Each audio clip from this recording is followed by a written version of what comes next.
আসসালামু আলাইকুম ওয়া রাহমাতুল্লাহি ওয়া তাআলা ওয়া বারাকাতুহু। ইউটিউব চ্যানেল এমএ5 ওয়ার্ল্ড আপনাদের আন্তরিক মোবারকবাদ জানাই। আশা করি সবাই ভালো আছেন, সুস্থ আছেন। ভালো থাকেন, সুস্থ থাকেন এই কামনা করি মহান রব্বুল ইজ্জতের দরবারে। আমার জন্য দোয়া করবেন, আমি যেন ভালো এবং সুস্থ থাকি এবং প্রতিনিয়ত আপনাদেরকে ইসলামিক ভিডিও আপডেট দিয়ে দুনিয়া এবং আখিরাতের কল্যাণ সাধনের জন্য উসিলা করে দিয়ে দিতে পারি। সেই তৌফিক যেন মহান রব্বুল ইজ্জত ইন্নাল্লাহা কুল্লি শাইইন কাদির আমাকে দান করে এবং আমলের এবং ইখলাসের নেতৃত্বে আপনাদেরকে শোনা তৌফিক দান করে। ওমা তৌফিক ইল্লা বিল্লাহ। তো ভিউয়ার্স, আমি আজকে যে বিষয়টা নিয়ে আপনাদের সাথে কথা বলবো তার ভিডিও থাম্বনেল দেখে আপনারা বুঝে গেছেন, তাই আমি কথা বাড়াচ্ছি না, মূল ভিডিও ঢুকে পড়তেছি। তবে মূল ভিডিওতে যাওয়ার আগে অবশ্যই ভিডিও নিয়েছিল আপনারা আমাকে সাবস্ক্রাইব আছে, ওখানে ক্লিক করে সাবস্ক্রাইব করে দেবেন এবং পাশে থাকা বেল আইকনটি ঘন্টা বাটনটি বাজিয়ে রাখবেন যাতে নতুন কোনো ভিডিও আপডেট দেওয়ার সাথে সাথে আপনাদের মোবাইলে পৌঁছে যায়। তো ভিউয়ার্স, আল্লাহ পাক আমাদেরকে পৃথিবীতে সৃষ্টি করেছেন, মানবকুল সৃষ্টি করেছেন, সেই জন্য মহান রব্বুল ইজ্জত ইন্নাল্লাহা কুল্লি শাইইন কাদির আমরা তো শুকরিয়া জ্ঞাপন করি আলহামদুলিল্লাহ। আল্লাহ পাক মানুষকে সৃষ্টি করে পৃথিবীতে পাঠিয়েছেন এবং তার মধ্যে মায়া মহব্বত ইশক আল্লাহ তাআলা দিয়ে দিয়েছেন। তার মধ্যে থেকে অন্যতম স্ত্রী এবং স্বামীর ভালোবাসাকে আল্লাহ তাআলা তার নিয়ামত স্বরূপ বলেছেন। এবং এই যে আয়াতটি আমি আপনাদের সাথে আলোচনা করব কোরআন শরীফ থেকে, পবিত্র কুরআনুল কারীম থেকে, আয়াতের সংখ্যা এবং আয়াত সূরা সহ আমি আপনাদেরকে ইনশাআল্লাহ বলে দেওয়ার চেষ্টা করব এবং এর নিয়ে বিস্তারিত আলোচনা করব। তবে এর মধ্যে এই আয়াতের অনুবাদ সম্পর্কে একটু জেনে আসি। আল্লাহ কুদরতের অন্যতম নিদর্শন এই যে তিনি তোমাদের হাতে তোমাদের স্ত্রীগণকে সৃষ্টি করেছেন,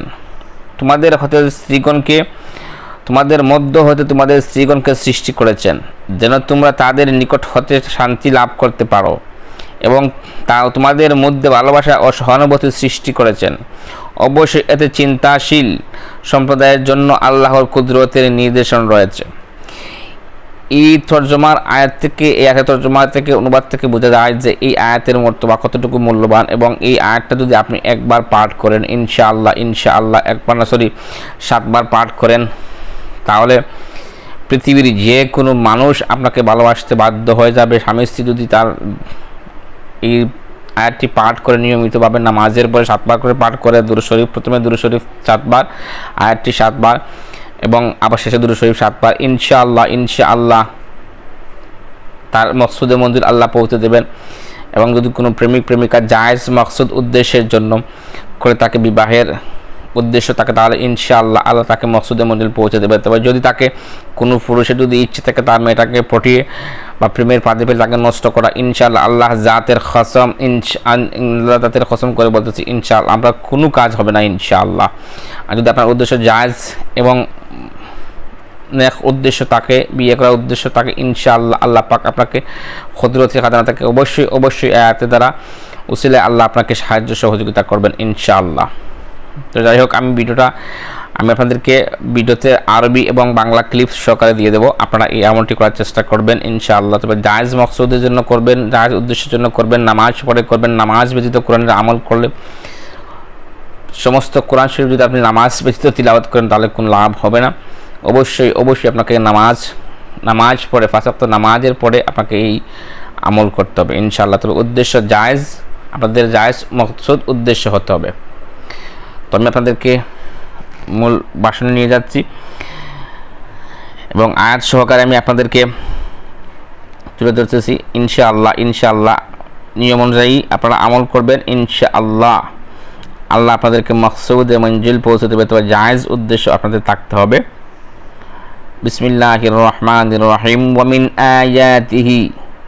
ওয়ামিন আয়াতিহি আন খালাকনা লাকুম মিন আনফুসিকুম আজওয়াজাল লিতাসকুনু ইলাইহা ওয়া জাআলা বাইনাকুম মাওদাতাও ওয়া রাহমাতান ইন্না ফি যালিকা লায়াতিল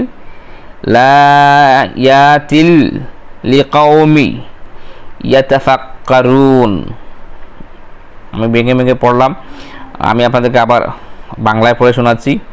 ওয়ামিন আয়াতিহি আন খালাকনা লাকুম মিন আনফুসিকুম আজওয়াজাল লিতাসকুনু ইলাইহা ওয়া জাআলা বাইনাকুম মাওদাতা ওয়া রাহমাতান ইন্না ফি যালিকা লায়াতিল লিকাউমি ইয়াতাফাক্কারুন। অবশ্যই এই আমলটা আপনারা নেক উদ্দেশ্যে করবেন ইনশাআল্লাহ। আর এই আয়াতটি হচ্ছে সূরা রুমের 21 নম্বর আয়াত।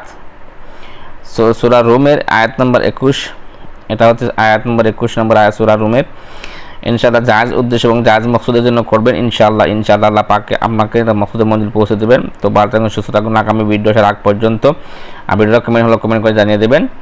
আসসালামু আলাইকুম ওয়া রাহমাতুল্লাহি তাআলা ওয়া বারাকাতুহু।